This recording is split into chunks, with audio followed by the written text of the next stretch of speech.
comment bien situer, en fait, c'est une question d'une directrice en amélioration continue, comment bien situer l'implication et le rôle du superviseur dans cette nouvelle manière de faire de la gestion? Donc, les questions reviennent tout le temps, mais ça prouve vraiment l'intérêt. Donc, j'aime les questions, même si ils se répètent un petit peu, mais de manière différente. Quelqu'un veut y Faites aller? passer votre superviseur de technicien, chef pompier, à gestionnaire coach le plus vite possible, puis aidez-le. Short and sweet. C'est un super bon résumé. Puis moi, j'ajouterais à ça de décentraliser un peu la prise de décision, d'amener des outils aux opérateurs. Puis j'aime bien ton élément, Yannick, d'améliorer la qualité des interactions avec les employés. C'est super important. Je pense qu'il y a des pistes de solutions vraiment intéressantes là. Ouais, on a parlé de la qualité des interventions. Pour que ces interventions-là soient de qualité, il faut qu'elles soient planifiées, il faut qu'il y ait un agenda derrière, il faut qu'on sache, quand je fais ma tournée de plancher, mon rôle de superviseur actif, là, quand il va faire sa tournée de plancher, il faut qu'il sache qu'est-ce qu'il s'en va voir, quelle information il s'en va chercher, mais aussi quelle information il s'en va donner. Puis il faut que les opérateurs, là, ce qu'ils disent, ce qu'ils rapportent comme information ou ce qu'ils soulèvent comme problème, bien, que ça finisse par revenir vers eux en termes de solutions, que ce soit oui, que ce soit non. Et non pas juste, je me promène là, puis avec mon pad en chou-fleur, puis je prends des notes, puis tout ce que tu me dis, je le note, puis il n'y a jamais rien qui se passe instantanément que votre employé il ait 53 ans ou qu'elle ait 23 ans. Ils vont devenir cyniques, puis ils vont dire bah, je l'avais 2, 3 fois que je le dis, il n'y a rien qui se passe. On comprend qu'on ne peut pas toujours tout régler, tout ce que les gens nous rapportent instantanément. Il faut faire des choix, etc.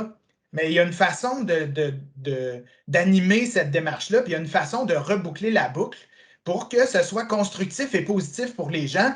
Ça parle à leur qualité de vie. Puis quand on voit des petites améliorations puis des petits gains, bien là, les gens, ils associent ce renforcement positif-là à la démarche puis à l'effort qu'ils ont fait de le rapporter. Là. Ben, c'est de même, c'est de même. Non, j'en parle, puis peut-être que j'ai une piste de solution, puis peut-être que quelqu'un, que ce soit en amélioration continue, en maintenance, une équipe combinée, va faire du pouce sur ces idées-là, puis ça va amener quelque chose de concret dans l'usine. Puis ces petites victoires-là, là, c'est sur ça qu'il faut qu'on bâtisse. Puis c'est sur ça qu'il faut qu'on fasse du pouce pour aller vers des projets éventuellement plus ambitieux, de dire, ah ben, Ouais. on agrandit puis on rajoute 13 robots puis des AGV. Là. Oui, Caroline, allez-y. Ah, écoute, François, je me sens comme un spectateur, là, un peu une spectatrice là, quand j'entends les gars parler chacun de leur point de vue, tu sais, de consultant chacun. Puis peu importe la question, vraiment, ce qui me montre, là, c'est les réponses vont à peu près toutes dans le même sens. Tu sais, moi, je m'attendais aujourd'hui à ce qu'on parle beaucoup de plateformes numériques, d'automatisation, de robotique, whatever, tu sais, mais c'est pas ça que j'entends, puis c'est vraiment très inspirant et porteur d'espoir, je dirais, tu sais, en cette période de pandémie qui est un peu drabe, là, des fois. Mais écoute, tout le monde, toutes les réponses vont dans le sens de c'est l'humain qui est notre réponse, puis il faut aimer nos employés, puis il faut les chouchouter, puis les chérir, tu sais, ça fait.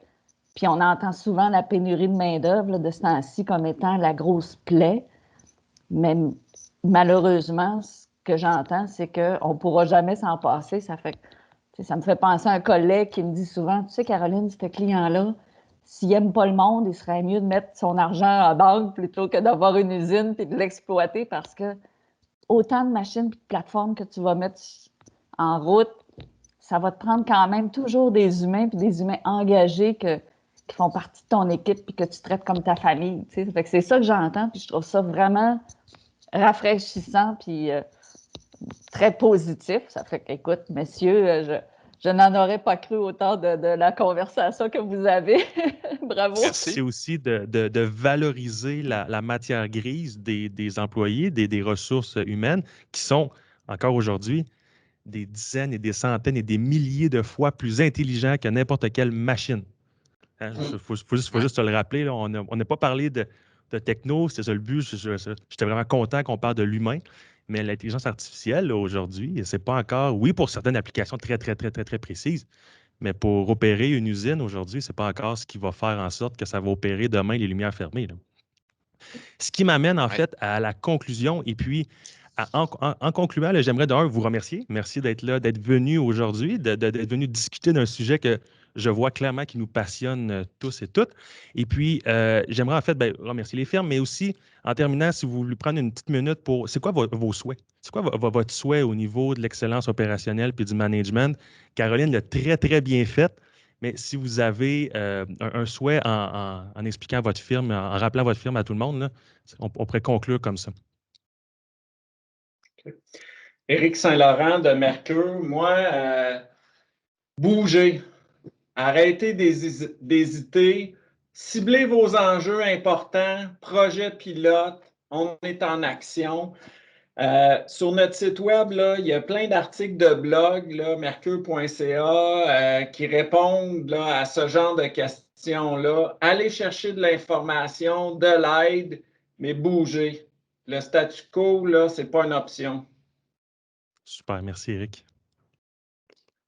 Quelqu'un d'autre veut renchérir là-dessus? Hendrik Früljan Darif. For us, it's really like Eric said, it's important to just get started.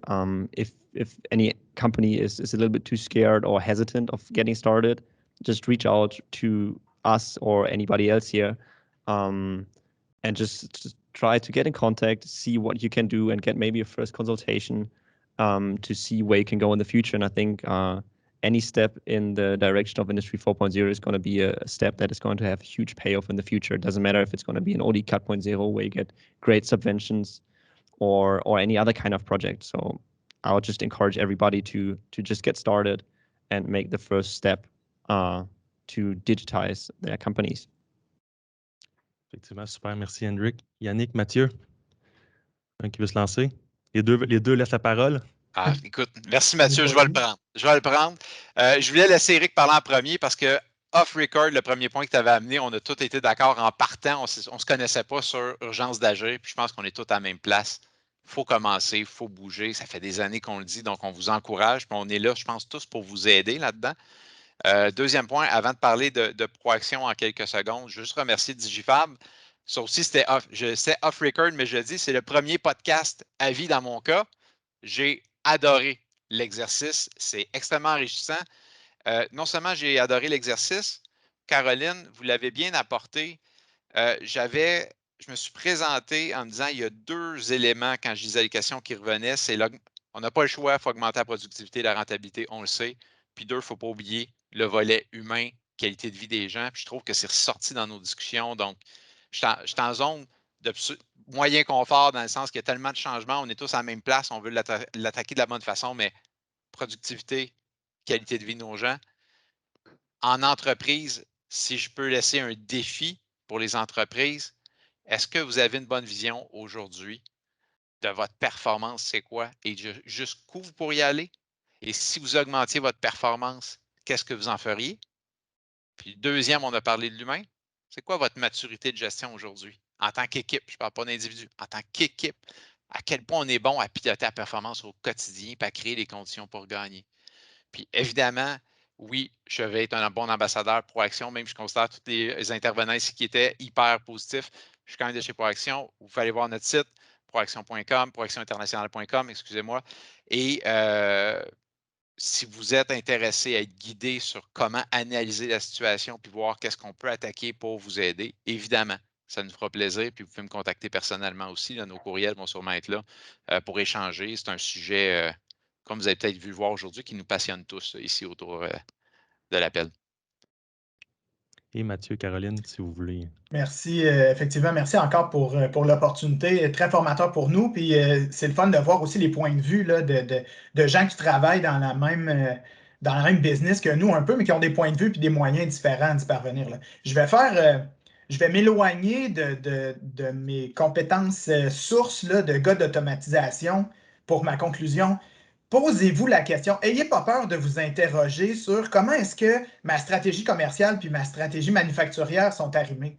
C'est beau de vouloir vendre, mais est-ce que mon usine est outillée à réussir? Première question à se poser. La réponse est probablement pas aussi positive que ce que vous pensez.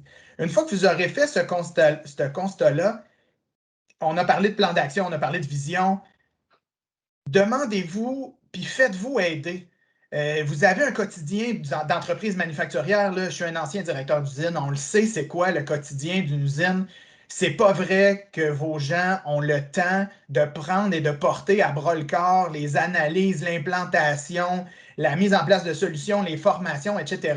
Il reste que c'est un métier, puis vous avez un quotidien à faire. Vous ne pouvez pas négliger votre performance d'usine pour faire un projet qui va améliorer votre performance d'usine. C'est un cercle vicieux. Il faut que ça soit fait de la bonne façon, de la bonne manière.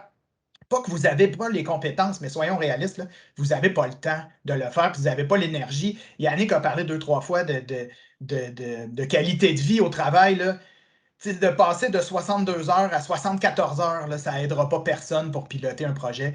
Donc, faites-vous aider, faites-vous entourer. Il y a des gens qui sont là pour ça. On peut vous aider, les autres collègues peuvent vous aider. Donc, n'hésitez pas à faire appel à des gens pour vous encadrer dans ces démarches-là. Puis vous allez voir, c'est sûr qu'il y a des résultats qui vont venir avec ça, c'est certain.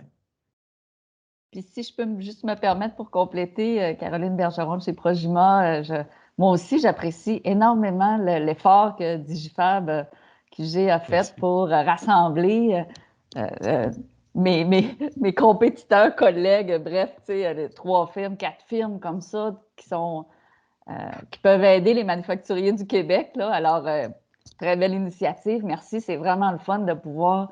Écoute, il y a de la place pour tout le monde au Québec, puis c'est vrai que nos manufacturiers ont besoin de toute l'aide qu'on peut apporter. Alors, merci encore une fois du temps. C'est super. Merci beaucoup, super agréable. Mais là, Éric, je voulais moi aussi finir avec mon wish, mon souhait. Donc, en terminant, 3 points, selon moi, là, c'est un souhait que je veux. Humain, humain, humain. On ne peut pas plus le dire, gestion de changement, la communication, c'est reporté, là, c'est 60, mais 3 projets sur 4 numériques n'atteignent pas les objectifs initiaux. Et une des causes, c'est l'adoption, l'adhésion des utilisateurs, l'humain. Je vous rappelle qu'au Digifab, en fait, chacun des firmes qui sont ici aujourd'hui ont une démonstration que vous pouvez venir visiter au centre. On a des démonstrations thématiques auxquelles, justement, les firmes, ils vont participer avec leurs démonstrations et leurs études de cas.